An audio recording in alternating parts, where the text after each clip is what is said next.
Hello and welcome back again to VIP to Vits, the very important people Oh, talking yeah. about very important things podcast. I'm your host Mm, Cameron, and then I have my regular host, co-host John, and special guest host today, mm. and number one podcast fan, my brother Right. Noah. That's right. First subscriber Yeah, for very important people talking about very important things. And on the ground floor. So, only up from Ben here. couldn't make it today, so we called in a ringer here. So we have mm, Noah jumping on the podcast. Um, Three lifelong friends talking about very nerdy things. Today we'll be hmm talking a little bit about Dungeons and Dragons as we get on. But before we do, Noah, why don't you say hello and introduce yourself a little bit?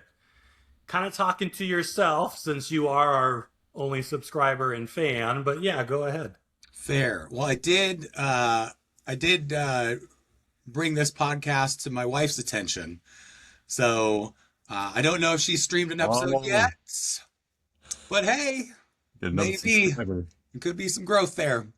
But anyways, I mean, I've got some nerd credentials, right? Started playing video games back in the old Atari NES days. Kept that going all the way to present day. You mentioned we're going to talk about some tabletop RPGs, and my first experience with that was Dungeons and Dragons Second Edition, which I mean that goes back quite a ways. Um, Big video game guy, not so much comic guy, not really my bag. Um, Big anime nerd. So, I feel like video games and tabletop RPGs and anime, I mean, that's pretty solid nerd credentials if I do say so myself. So, happy to lend some of my quote unquote expertise. And yeah, I'm mortified about hearing my own voice later when you publish this and I listen to it as the one and only subscriber. Safe to say you could guide me around a hot topic, I'm assuming, right? You know what, man? That's not really my style. I mean, hey, all you folks, you do you. That's just not my style, Hot though. topic is all anime. If you maybe you haven't Is been in it? one in a while, it's Oh, anime out. back when I was familiar with it, it was just like goth skater trash stuff. So, I don't know. A little bit, but leans heavy into anime now. Oh, okay. Well, check them Well, out I next mean, time. maybe I should go check it out then. I don't Maybe, know. maybe Maybe you it'd be my should. bag. That Yeah. said, we're glad you're here, John, Noah. Anything new, personally? Anything going on exciting right now? Just Shoot, catching up. man. Haven't seen you guys in a week. I mean, I feel like Brown has to be as excited as I am for Apple TV's Neuromancer adaptation that they're working on. Or have you not even heard about this? About that. Oh, Oh, slow down. okay. Wait. We're jumping into the news section. So here we Oh, go. my I thought bad. that's what you Here were we go. doing. I I thought thought that's what that you were was doing. we Yeah, were that talking was about your new Ah, that nerd. was your I segue. don't know, When you like ask about something new cool, things, something cool you did this week. I don't know, something personal, but all right, forget that. News. Who What's wants to going hear on? about who dang. wants to hear about our personal lives? Yeah. Like It I was cleaned up the small, dog shit in the backyard. Oh, I did just do that. small conversational icebreaker. Oh, News. Noah, what's going on in the news? oh my. So the news. Freaking William Gibson's classic from the Sprawl trilogy, Neuromancer, getting picked up by Apple TV. And folks are hyped, man. They think this is going to be like a solid adaptation. Um, they're really hoping that people forget Johnny Mnemonic. Right? That's Um, I was just gonna say that. yeah. Yeah. But there's high hopes. I mean, I don't know.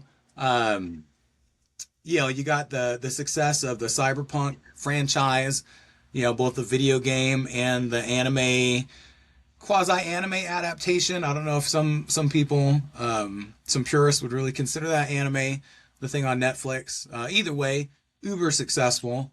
Um, and even though Altered Carbon got canceled, man, that first season of Altered Carbon, like if you are a cyberpunk guy, at his tits, man. That was like a really, really good, solid season of TV.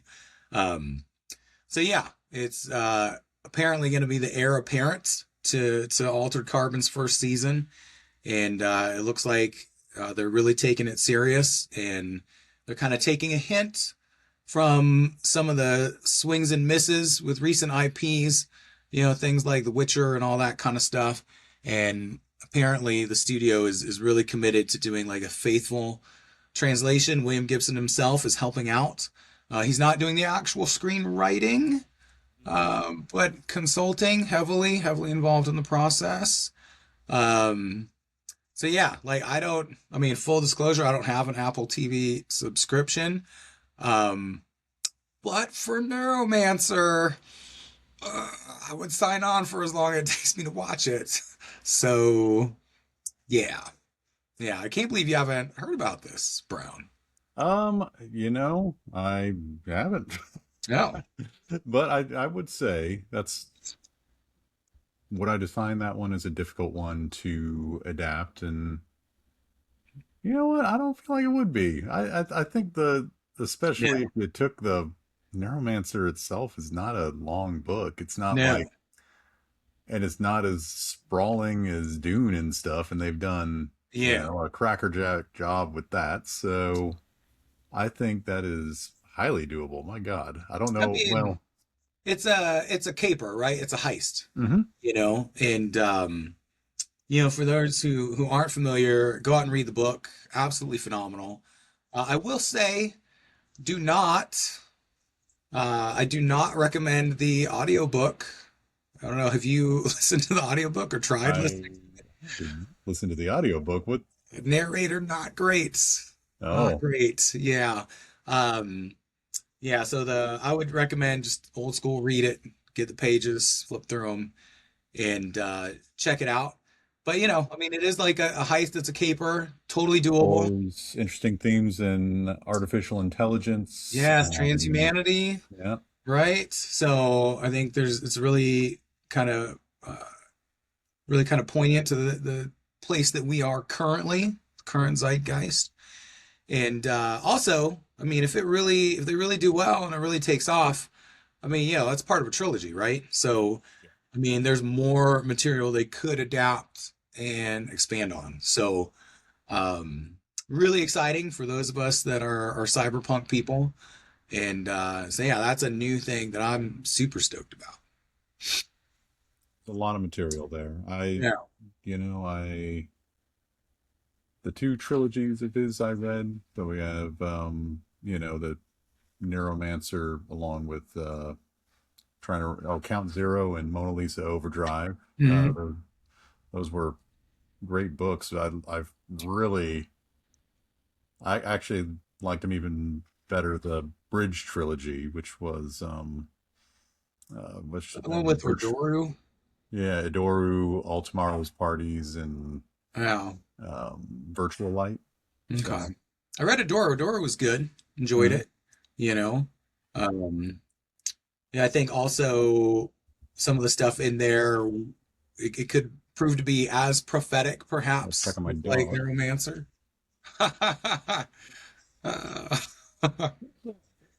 Uh, So are you a cyberpunk guy, Cam? Like, I don't know that I've ever seen you be a huge. I like it, but I'm not engaged. I Yeah, like the you like. setting. I like I like everything about it. I just don't consume it. I'm Okay. not up to speed.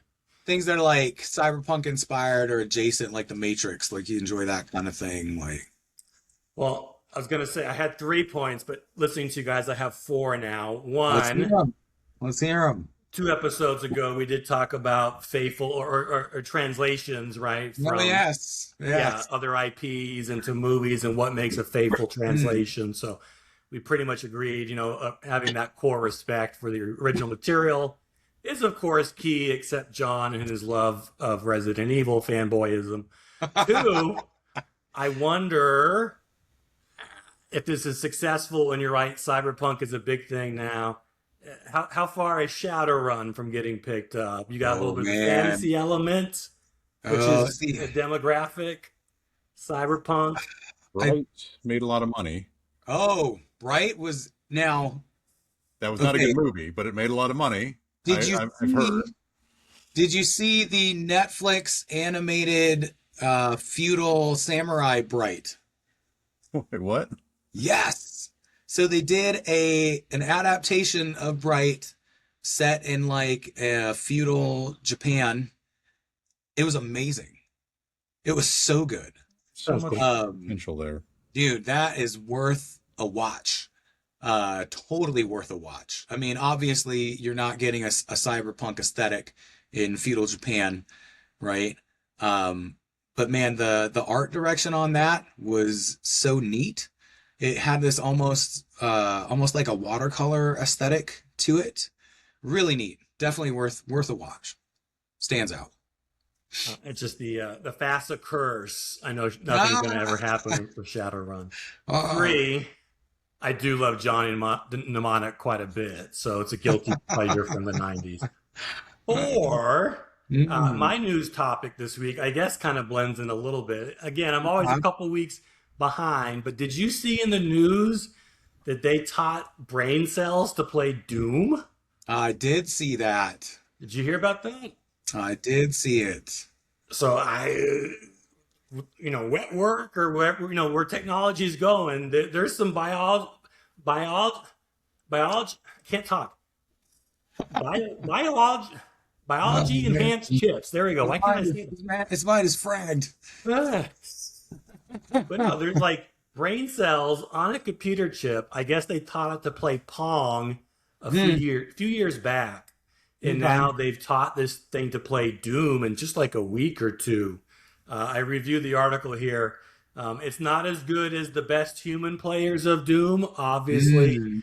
but the article said it's not as bad as the worst random shooting and random directions Doom player. So, Okay. like a 5 or Okay. 6 year old. But interesting to see where maybe that progresses down the road. If we can get Mm. some combination of the computers and my brain is fried. I'm getting what's the word I'm looking for? You're looking for some sort of transhumanity melding of man and machine. I'm glad you're on here. Yes, Yeah. but maybe we're Musk is talking about brain chips a lot. Maybe it's closer than we maybe Oh, realize. Who knows? man, I tell you, I mean, you got that, you got Musk and Neuralink. I don't know if you've heard about like Peter Thiel and them guys talking about building their own like extraterritorial corporate nations. Like that's a thing that at certain conferences they're kind of floating this idea around. We are Cyberpunk, not. Hey, I welcome the cyberpunk dystopia. It's one of full my favorite speed genres. ahead, Decker. You look at the Cybertruck that totally would fit in Shadowrun or Blade Runner. It looks friggin' awesome. Like Dear, at the end of the day, he's a troll, isn't he? I am Or down.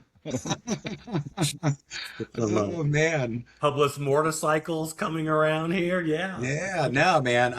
It's interesting, that whole art imitates life, or sometimes life imitates art, right? It's kind of very circular in that regard. So You yeah, got all it'll be the very interesting to see how that goes. I would say, reference your.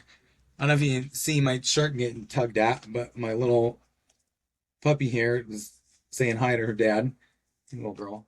Um, you're talking about adapting Shadowrun. I think that would be really interesting because really, I don't know that there's like a singular, and I could be wrong, but I'm not sure that there's like a singular strong narrative associated with that world, that setting, ready to get picked up. I mean, I know there's been some fiction, there's been a uh, lot of fiction. but I don't know how much of it, like, is there a singular work that stands out that's like really popular? Never deal with a dragon. Yeah. Oh, well, is it Dunzel? What's the name? Uh, let's see. There. Dunzelcon? Yeah. Is it Dunkelzon? I think. Dunkelzon. Dunkelzon. Okay. You're talking about President Dunkelzon. Yes, Thank you. Dragon Yeah. runs a company. Pretty awesome. Yeah, man. And Yeah. yeah, there's a lot going on there. I'm trying to. Hmm. Honestly, I have not read very much of the Shadowrun um canon.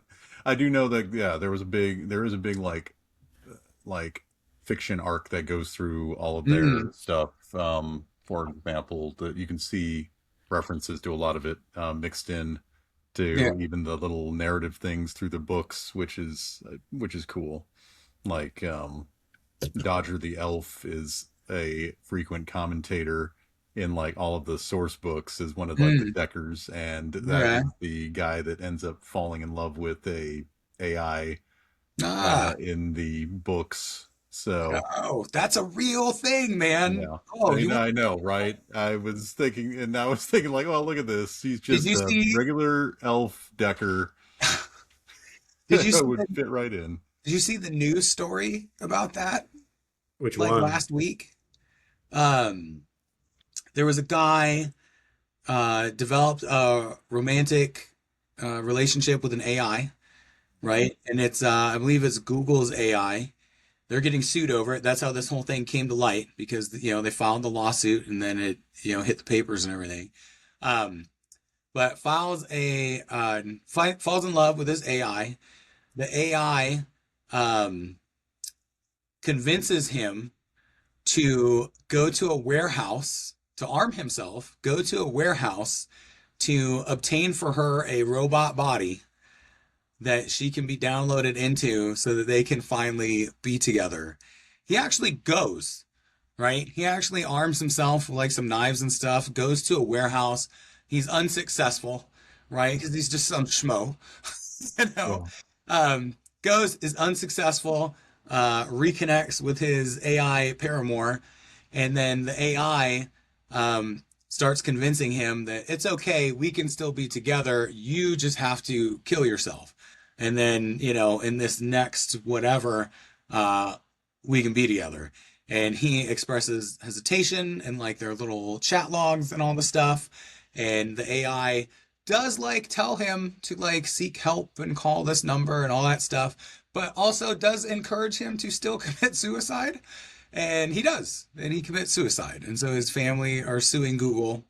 Um, so yeah, like, I mean, we kind of are 1 foot into that whole cyberpunk dystopia I'm sure already. that is literally the plot So of the Bridge trilogy. So, you know, yeah, there you go. Dude, that's a movie right there. Mm, yeah. crazy. Not to make light of such a tragedy, but just what a shocking thing to happen, right? And to be an actual part of the world in which we currently exist. Pretty nuts. There's not much that shocks me anymore. All right, Ah, we'll have you back on, and we'll just do a whole episode of cyberpunk Cyberpunk. predictions oh, that would be sick. because there's Yeah, a that's a good lot coming idea. here. I could see. Good I could idea. see. Cyberpunk prophecy. I like it. All right, I'm gonna Mm. steer this bus because we've been grinding on the wall here for a little bit. Uh, Noah, your first time on the cast, your first chance to do our world famous sell it segment.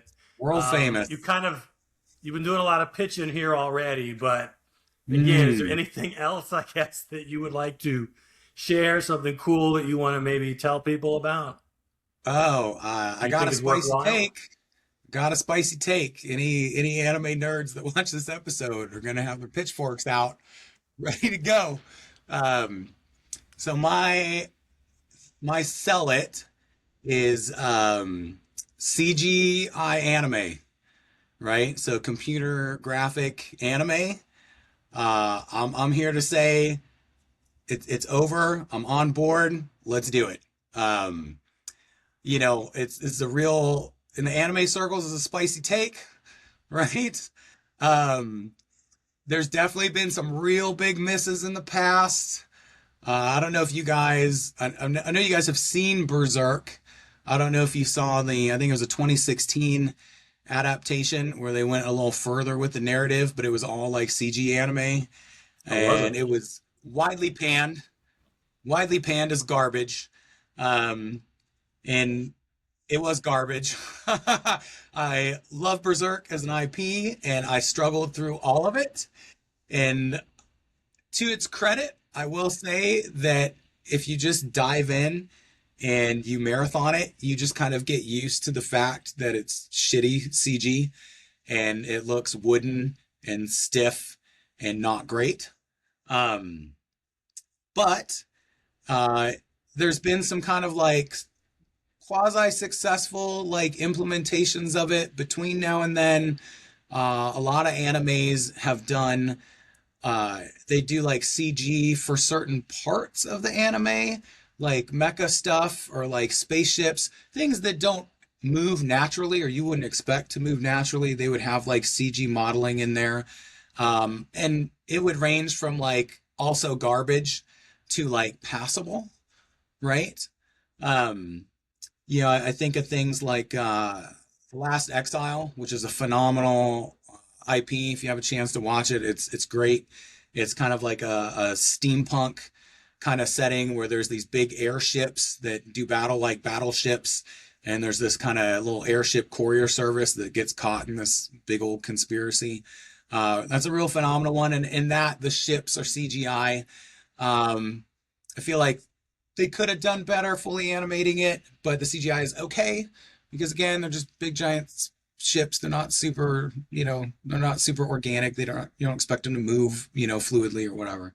But recently they've had a couple, I would call them wins, right? You look at Kengan Ashura or Levius on Netflix. They're both like combat related anime, like combat sport deal. I think that's kind of where a lot of CGI really started to shine at first.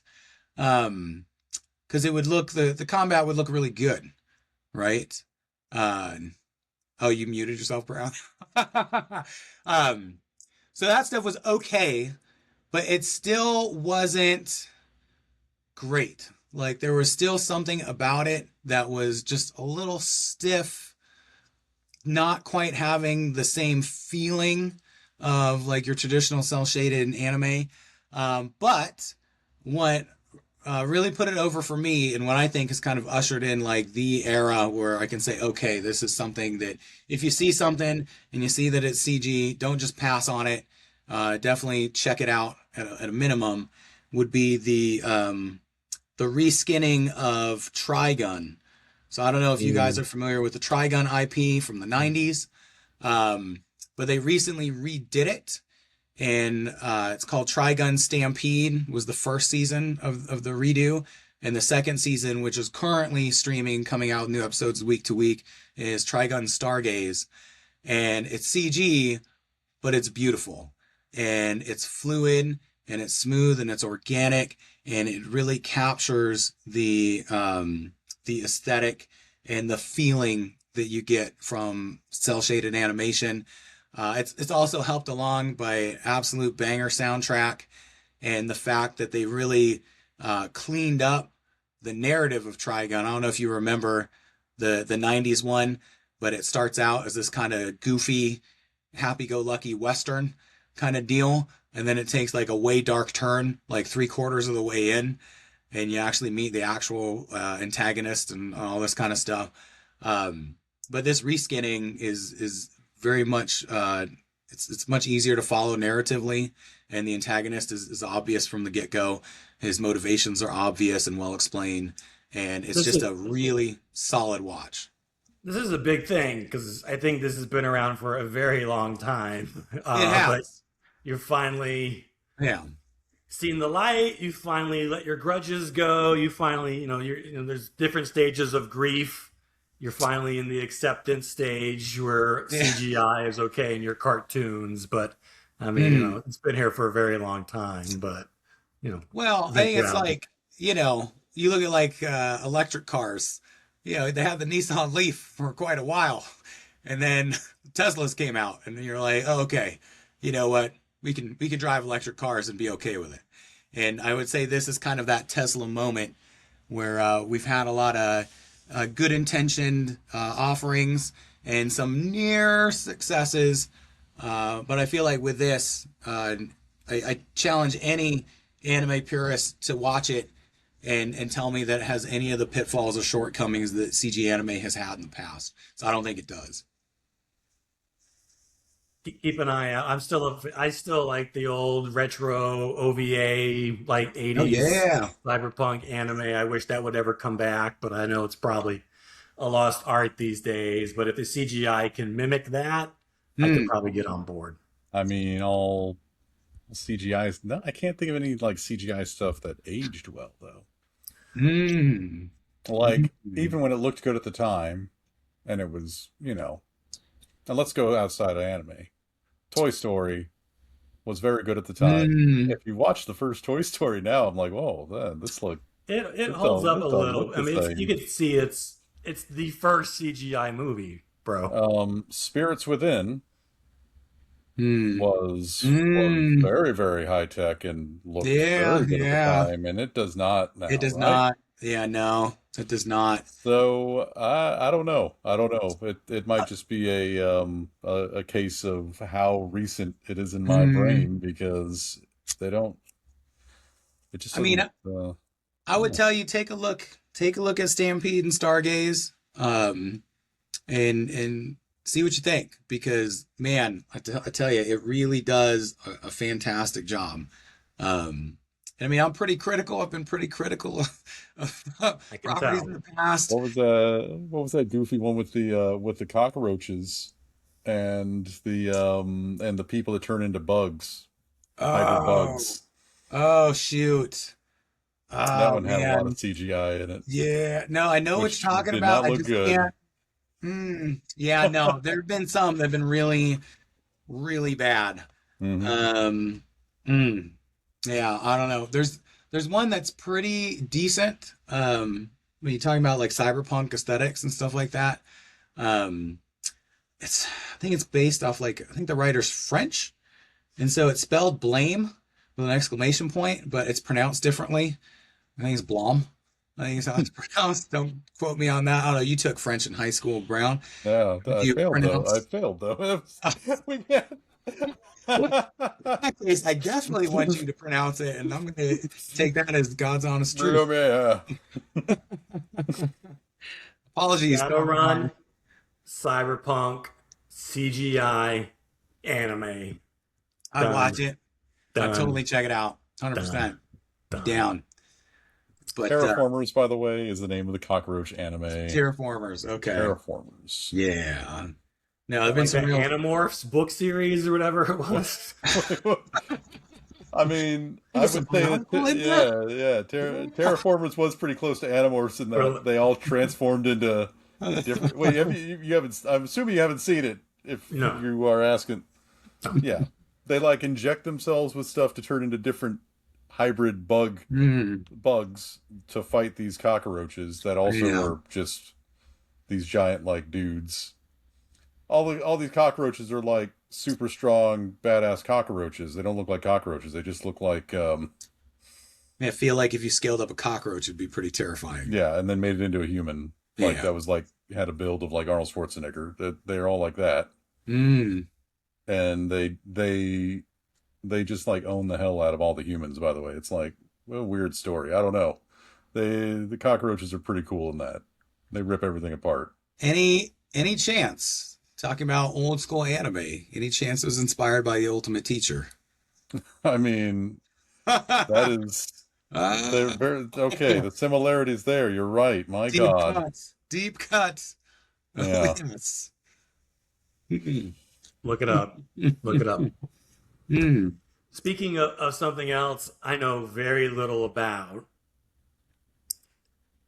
tabletop RPGs. All right, we got two experts here that are Ooh. going to See that? educate He gave us me. air quotes. Yes, Expert.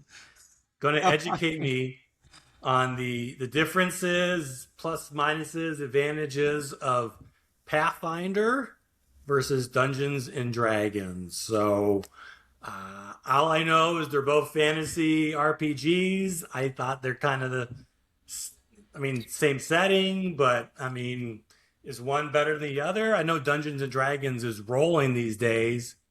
Pathfinder seemed like it was the had its time in the sun, maybe, or maybe is it a fad? Is Pathfinder still around? I don't hear much about it now, but a flavor of the month is what I'm trying to say. But Dungeons Dragons, Pathfinder, what's the diff? What's the gist? You want to kick us off, Brown? Right. The settings are different. The system was the same at one point.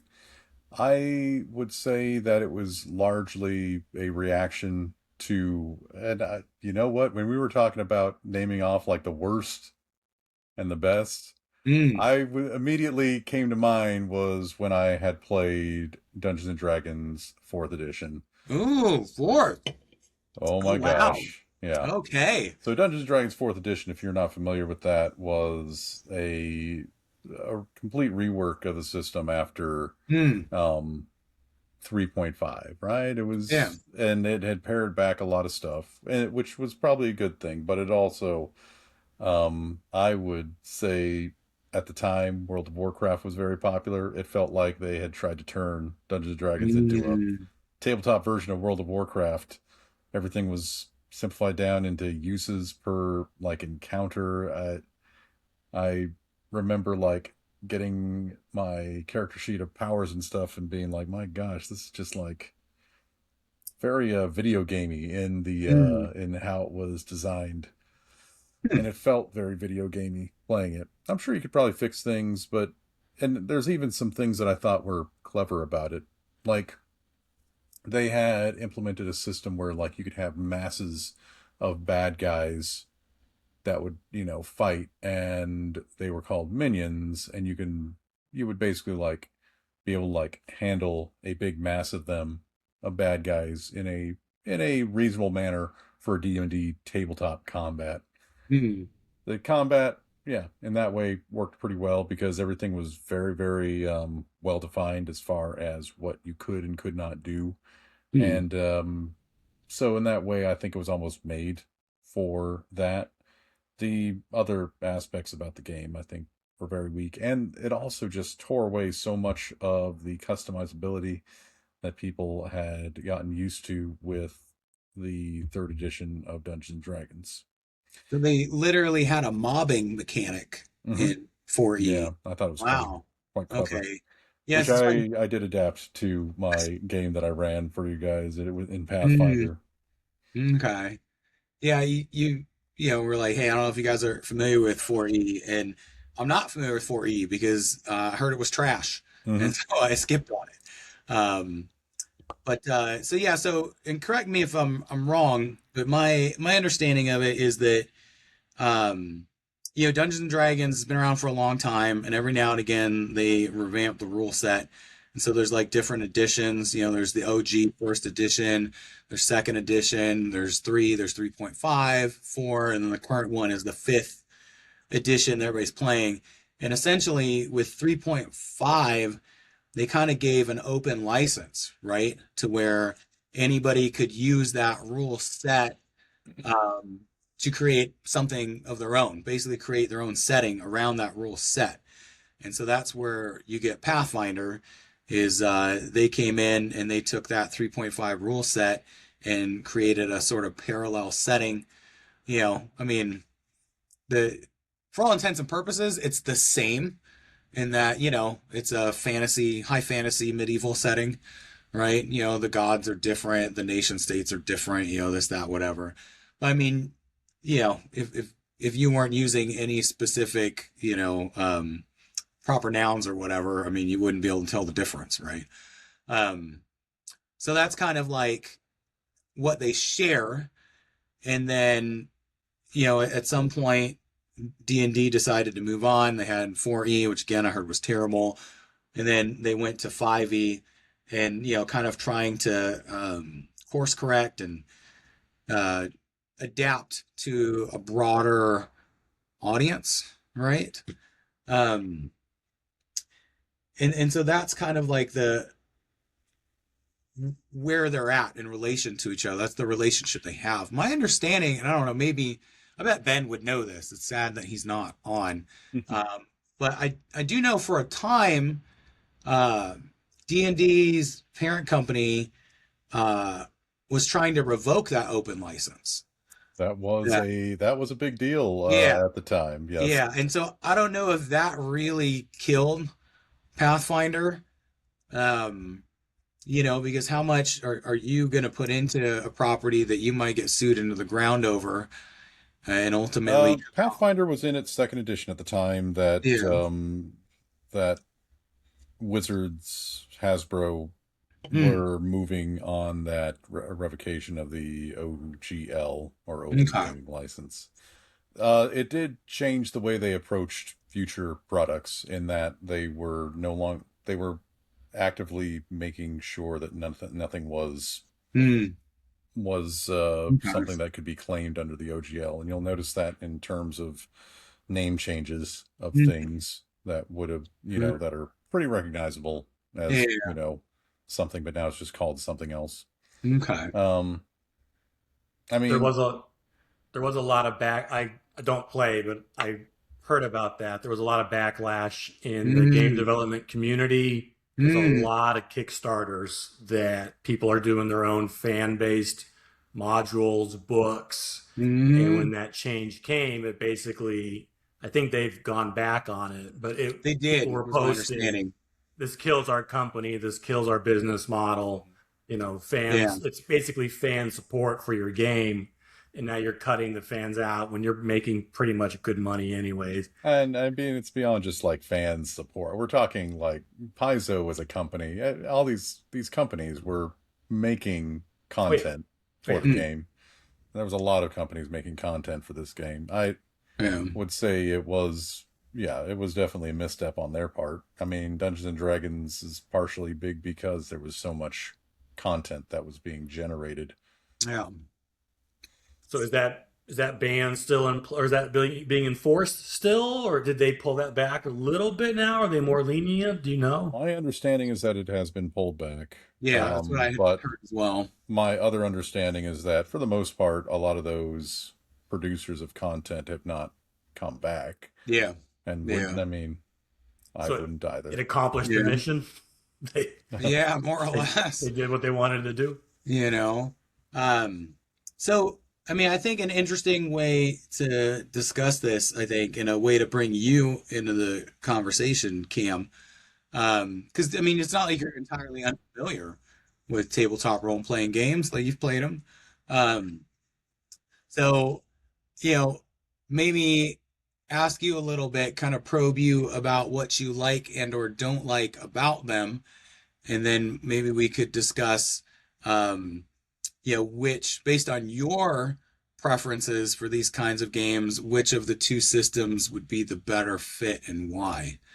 I think that might be an interesting way to discuss it. I mean, not to get on that tangent, but the last one I ever played was Rifts. You guys know that. Oh, where's There's the Dungeons Rift Dragons. episode? No, Where's we're the? not going down that hole. That's a deep hole. We're not going down that one. But playing a little bit like in the '90s and stuff. I Mm, mean, campaign would be like a weekend, and then you mm, go and you do your other stuff. So, like what appealed to me is just always the character creation. You know, okay. same thing with Fritz, You're, but and I know you guys you roll a bunch of characters constantly, mm, so there's something maybe to be said for that. But yeah. just rolling your stats, getting your gear, getting your skills, maybe drawing Yeah. a picture when I was younger of them, right? Oh yeah, you got a And little then portrait square up in the top. that was Yeah. always fun. And then actually playing was always, I don't know. There's always a disconnect for me there. Mm, It was kind of slow. I couldn't maybe, I don't know. It just wasn't it. Making the character was exciting. Playing as it, maybe not as yeah. much. Okay. So So I'm not the target audience. I don't think I don't got the. yeah. I love storytelling, obviously, and decent Mm, imagination, but to do it collaboratively, mm. I don't know. I don't know if maybe that's where I get. Maybe that's where I fail. I Oh, you don't don't know. play well with others, is that I it? don't. I don't. Oh man. I mean, it sounds to me like if I had to pick one of the two systems for you, I mean, I'd go with Pathfinder, I think. based on what you said, right? And you know, tell me, whether I'm on the money with this or not, Brown. But I think the easiest way to draw a distinction between the two would be, um, Pathfinder or D&D 3.5 was very, um, lots and lots of options, limitless options, super crunchy system. Um, and so whatever you wanted to make, whatever you wanted your person to do, like you could chart a path to it through the character creation system and the rules system as it existed. Whereas 5e, I think the term that they used was bounded accuracy. I think that was the thing that they were kind of batting about when it came out.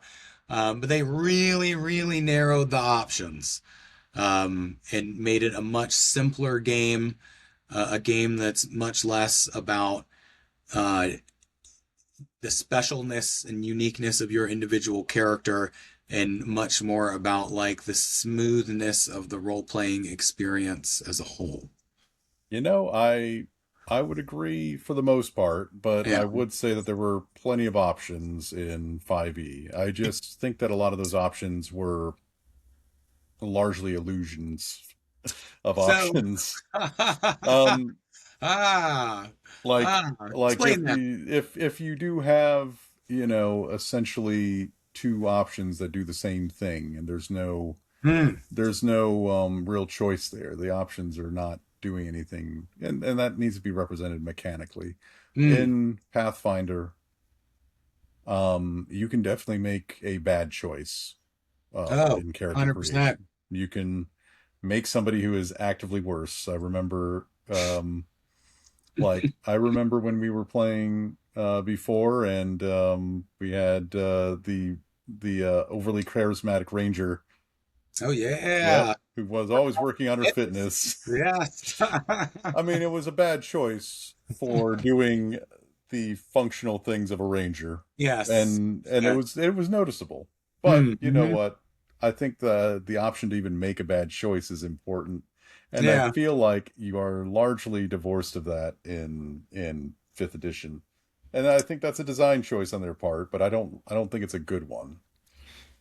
Yeah. I mean, I don't know that it's impossible to make a bad choice in 5e. I think there are like a couple subclasses that are definitely traps. And I think there's like, if my recollection is correct, there's like a couple subclasses that are way above everything else. Like, but mostly, and this is where I would agree with you, is that mostly things were kind of the same. And one of the things I remember about playing it the first time is everybody had a different starting class. And then once the subclasses came online, everybody was a Gish, right? Like everybody could be a fighter mage, regardless of how you started. So it seemed anyways. And then it was like, oh, like we've got five, they're essentially clones of each other, right? They've got different names and different backstories, but mechanically they were all so similar. Um, and that was kind of my big gripe with it, is that there was this kind of illusion of choice. Most of the stuff was middling. Most of the characters had a fighter mage option that was mechanically the best option, and that's what most people gravitated towards. Um, and yeah, like it just seemed, it made the experience for somebody who was very character driven, it made it seem less special, right? Um, Now I did, so from like a player perspective, I would totally prefer Pathfinder or 3.5, right? Like you could just make whatever the hell you wanted. And I mean, you could get really gritty with it, right? Like not only is my guy a fighter, but like this is the style in which he fights, and he's amazing at it. Right? Like I remember I made a guy and his whole fighting style was running people over. He would just pull them over. And every time Just he a bull rushed juggernaut. them, yeah, pretty much. I made Juggernaut. Like he Okay. would run around in his full plate, and he would knock people over. And when he knocked people over, he did damage, and he got second attacks on them, and he would just stomp them into the ground. And it was hilarious, and it was so fun. And of course, there's a personality that an RP along with it, and it was great, you know. But like you just couldn't even do that in 5e, not a chance. It certainly wouldn't be as unique or special your attempt at it. And so I think a clear winner for a player's perspective, I think, is Pathfinder.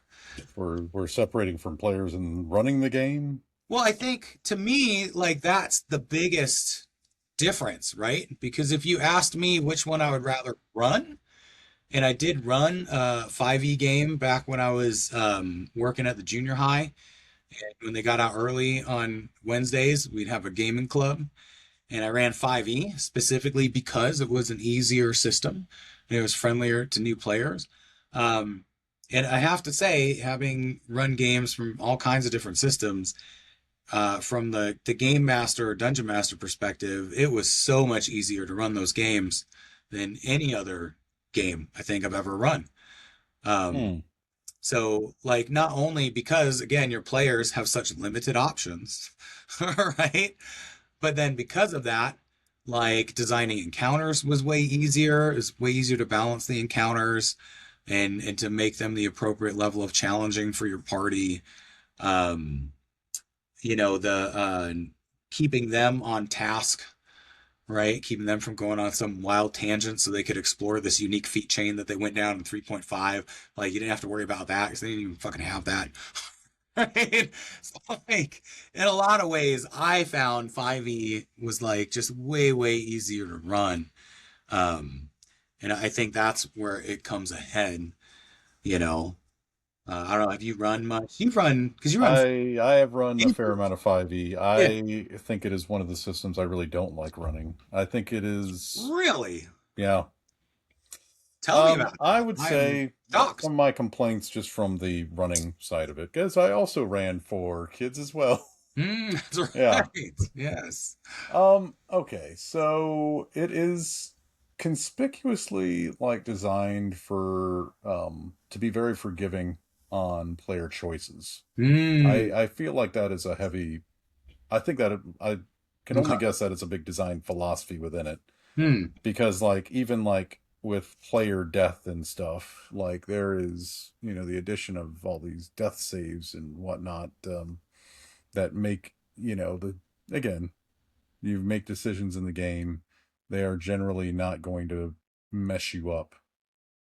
I think that is a thing that I run into as far as not only like just the overall feel of the game, but just even like encounter design and stuff.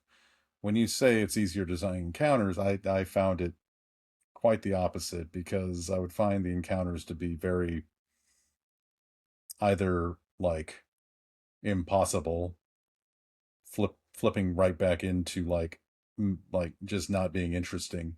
It was usually one or the other, and I think that comes along with how that system was designed, with it being overly hard to challenge them until they just fucking break. So therefore, it was, I found the encounter design to be generally hard Mm, for interesting. in that system. Yeah. Whereas, Maybe I just wasn't hard enough on my players. well, I mean, yeah, I wasn't trying to be too hard on the kids. I mean, I would agree that they were all pretty vanilla, like, Hmm. but I mean, that's kind of, like you said, that would be my assessment of the game as a whole. Is it's a very vanilla, middle of the road game. Now, it also appeared to me that there was also very, and I again, this goes along with, I think it was a design philosophy to like make things less crunchy, and I get that, but Hmm. the a lot of the resource management of the game was is largely also removed in 5e. Yeah, So they're not keeping track of anything, and they yeah, don't really need to, which starts to like, I think, just take away from some of the immersion of the game when you're sure. not having to worry about any environmental factors, Yeah, if you're no longer worrying about dying and you're no longer worrying about environmental factors, then what are you worrying about? Well, in Hmm. my case, it was about, I hope my dog that I summoned doesn't die, or something like that would be the thing that they would get overly fixated on, and Yeah. it, it was silly, but I think that Pathfinder just served better in that, Hmm. just because having the player options as well as the overall design in the game, it could be broken. Pathfinder more so. Your 100%. your charging soldier character, and for God's sakes, my own flappy arm guy. Oh yeah, your trip machine. Yeah, my trip Yeah. machine. Yeah, Mhm. those are pretty broken. I would Mhm. say they don't necessarily make for good gameplay, but I think just you know, it just still made for a more interesting game in my opinion. I think on both sides of the table, Yeah. having run it and played it. So Wow. Noah, if you were starting a campaign tomorrow, it sounds like you'd be in the Pathfinder camp. I would, although I would do Pathfinder 2E. There's Uh, another the- one? so Yeah, they iterated 3.5, and they, I think, made some really good changes. I was very happy with some of the changes in 2E. So that's what I would do, is I would do Pathfinder 2E. Um, I don't know, like I enjoy a little bit more complexity in my tabletop RPGs, you know. I will say that I do feel like the D&D type system uh has some pretty significant flaws that I think it would be interesting to see them. I don't know. I don't know if they could even change it and maintain the integrity of the IP. I don't know. So I mean, riddle me this, Brown. Um, like one of the things that kind of irks me a little bit about both of those systems, and like I said, I think it just goes back to the what they both share, um, is that the combat seems quite often to be very inconsequential, like at a certain point, right? Like when you're at level one, oh man, anything is dangerous, right?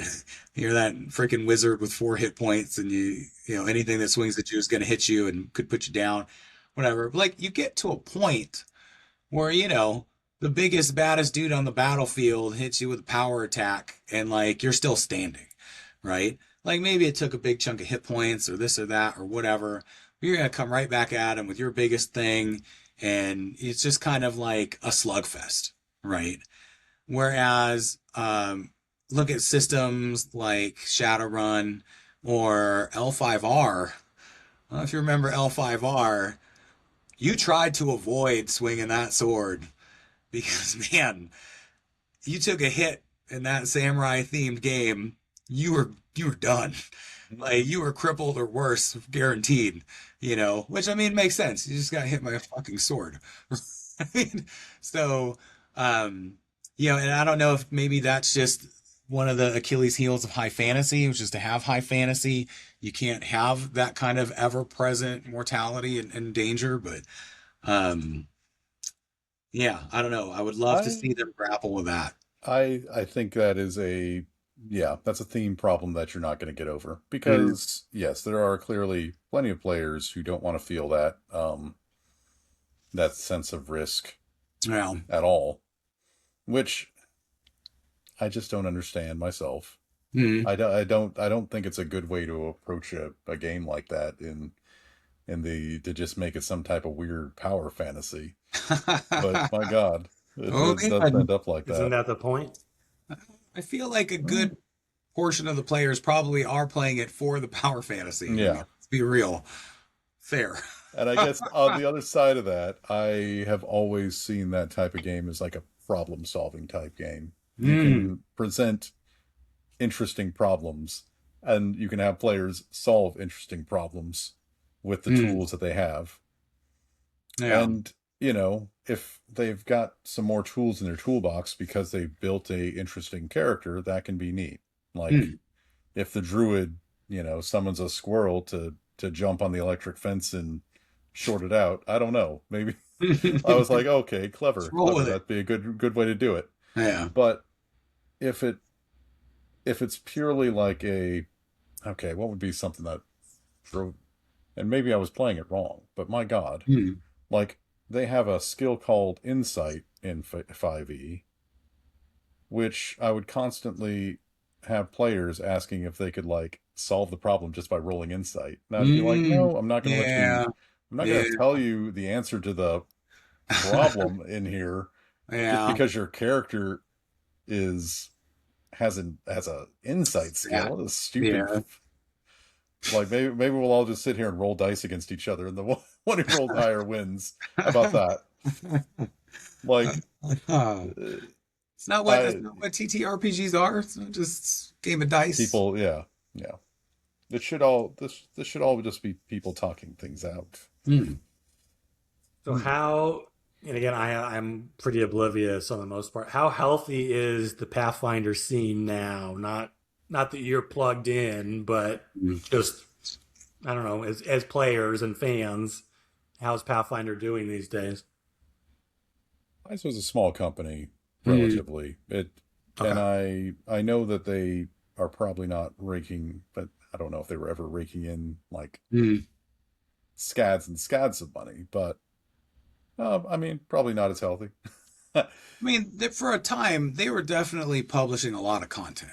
I They mean, for a were. time, they were really rolling with pretty consistent release schedule, further fleshing things out and whatnot. To be honest, I mean, I haven't really heard any peso news, you know. That being said, much to my chagrin, my core gaming group has moved away from TTRPGs and has gone mostly to board games. So, for Magic the Gathering, I do both, and they're both fun. But it would be nice, boy, to go on a good old-fashioned dungeon crawl every now and again, or a cyberpunk caper. I would not disagree with that. I would be pushing for that as well. I Mhm. like tabletop RPGs. Yeah, I it's think hard to get a consistent. it requires some commitment to be Mm, there on a regular basis. yes, I don't want to name names, but some people have a hard time making it out often enough to make that work, though. So, me and my shitty schedule. Hey, So, fair just get enough. some AI companions. I'm sure this exists well, already, and Ooh. marry them, and just and then commit play suicide. with them. My save versus death. Yeah. Yeah, yeah, I don't know. I'm sure that's on its way, right? I'm sure I, it is. I think I saw something. You Think you know, could potentially, don't think it was robust. Don't think it was great, but someone was. yeah. I'm sure people are working on that. Oh, I'm sure. Uh, Yeah. and then Dungeons and Dragons. I mean, it's the monolithic giant stranglehold on everything. But again, someone on the outside. How are they doing Well, right now? Just they being the have converted monopoly they are. so many of Oh. their things have been converted to digital content, and I think Mm. a lot of it. I would say I am not very plugged into Dungeons and Dragons. I don't like Fifth Edition. I didn't. Okay, you know what? I'll go ahead and say it. It's a spicy take. I don't like Fifth Edition. I don't. Mm. Sorry. Yeah, I'm not a fan, to be honest. But like even the way the content started flowing, like when Dave would be showing me his D&D Beyond account and stuff and Mm. going on about that, but then as they started to charge for individual things on D&D Beyond, by the way, are you familiar with like how they were releasing their digital content? No, It's largely like no, modules that were being pushed out through an overarching system that they had. like an app. So yeah, basically. Oh, ugh. So yeah, I don't know. I Sounds couldn't great. stand. I didn't like the app. I don't like Mm. getting my content like that. I don't. The idea of paying for individual classes is an Oh God, anathema to me. yeah, that's gross. Ugh. So I'll be D&D honest, man. It DLC. is, Yeah, yeah. pretty much. Sounds like it. Oh, oh, That's yeah. crazy. So if when he was describing the way these things were going, I was like, well, dude, I'm not buying. The idea that I would buy into something like that is just crazy to me. Nah, son, miss me with it. Yeah. No, that sounds miserable, you know. Yeah, I said not a fan of D&D either. I will say that I do think, and this is not yeah, this isn't their doing, I don't think. And I don't know, maybe they're more involved in it than I know, but um yeah, the whole success of like Critical Role and that whole YouTube series, right? And the whole A-list celebrities coming out as Dungeons and Dragons nerds, and that has done a huge bit to just kind of pushing nerdiness into the light and making it sort of a legitimate pastime for people. And so in that regard, I think D&D 5e, because that's like the thing, if I'm not mistaken, they were playing, they kind of popularized, has really done a lot for just nerddom in general, right? And so that I think is a huge positive. But the system itself, I couldn't care less for it, to be honest. Yeah, I think It's clearly Pathfinder. never been more popular. No, it's never been more popular. And I think that's a shame because aside from maybe 4E, maybe it's the worst version of it. In my opinion, anyways. I have fond memories of 2E. Obviously, I love Pathfinder. The OG version is insane, but neat, right? So yeah, kind of weird that what I would call one of their worst properties is what's really catapulted them in their standing. So Well, as tuned out as I am, I have heard tiny rumors there may be a new edition coming out next year. Ooh.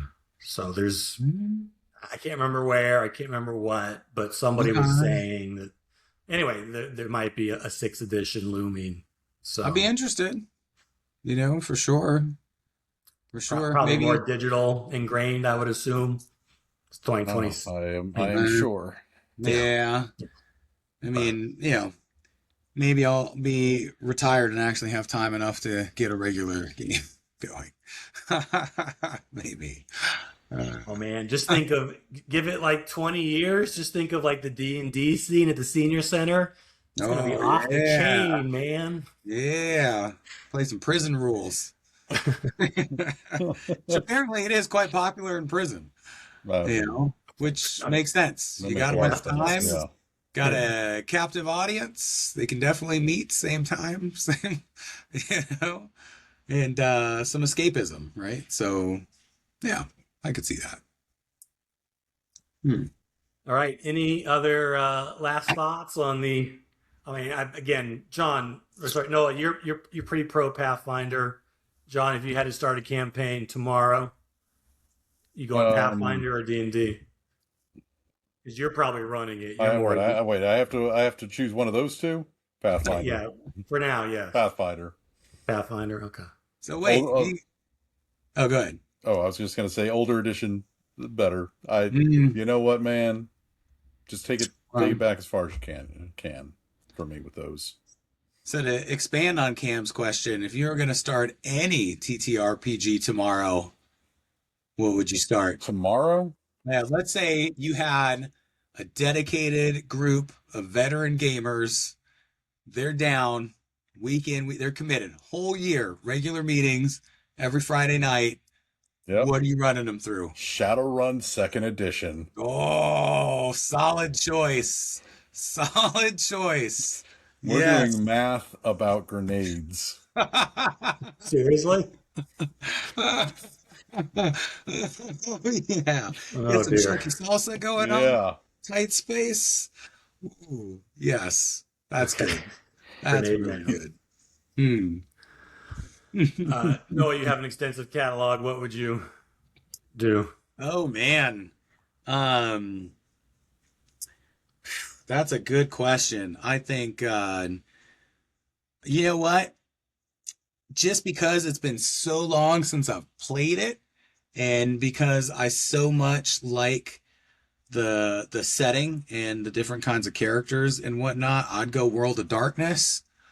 Um, oh yeah, I'd run some World of Darkness and no wraiths because they're hard to incorporate into a game. But any of the other books, bring them on, right? Mages, werewolves, vampires, hunters, whatever you got.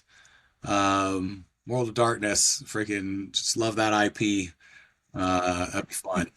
Is this Masquerade? Yes, Yeah, it's that's like Vampire the vampire, Masquerade, Werewolf werewolf. the Apocalypse, all Okay. those. Yeah.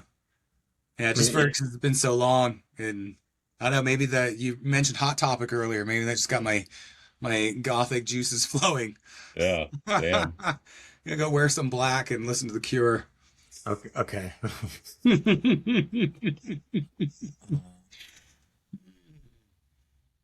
Yeah.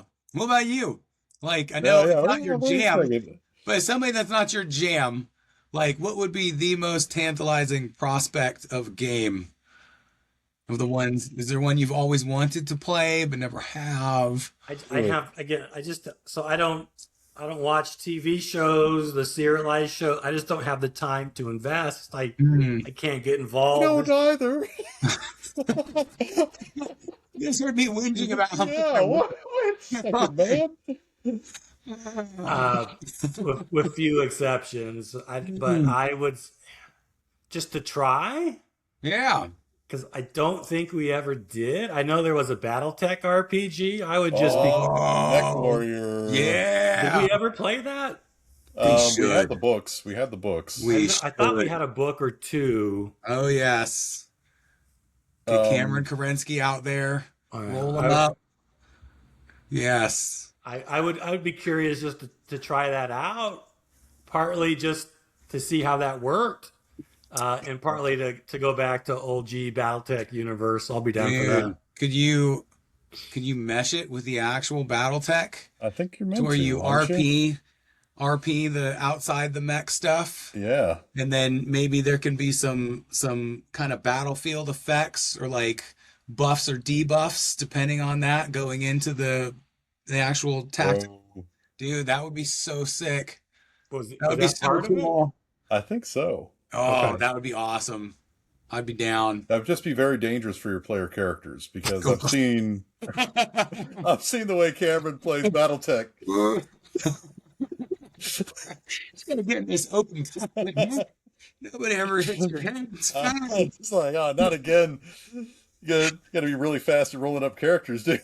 Bro's got a freaking cabriolet mech. Yeah. The Oh, but you'd Kerensky have your family. pilot skills, so you could be like a hot shot, or you would have quicker Mm. reflexes. So maybe you could. Yeah. No, I think if they've never done it, boy, that would be cool. That would be really cool. You know? Noted. So Yeah. okay. You Yeah. got a game development company. Fucking get on that. The other one I Yeah. wanted to always play, but we never really got to was Underground. Oh, is that the one where you're like in a bunker with like a fake sky or whatever? No. Oh, that's Paranoia. I also wanted Oh, to run that. We never did. okay. Underground was one where you play as a demobilized veteran who was also a superhero because Mm. all the armies are like private corporations and they give all of their soldiers superpowers, but then after you're out of the army What do you you are do? stuck with all your superpowers in this Never seen dystopian that. future where Uh, yeah.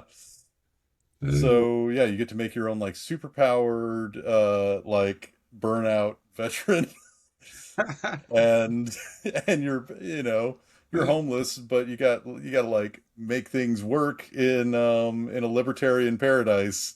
boom. I think if you like read like some of the lore in the books, it's like Rush Limbaugh's president and there's a high preponderance of people that are addicted to drinking a alcohol that is laced with high amounts of estrogen. So you can tell these alcoholics by the size of their tits. I remember reading one of the source books or player's handbooks or whatever. Yeah. Yeah, it Oh, was yeah. wild. It was a It's wild good. setting, for sure. For sure. I tell you what, speaking of wild settings and games never played, um, the infamous Fatal, right? I'll tell you what, idea for this podcast. I know I'm just a guest host, but if you get to a certain amount of subscribers, Live stream a game of Fatal. live stream a character creation set for Fatal, and then that initial game. Yep. I think that could be so spicy.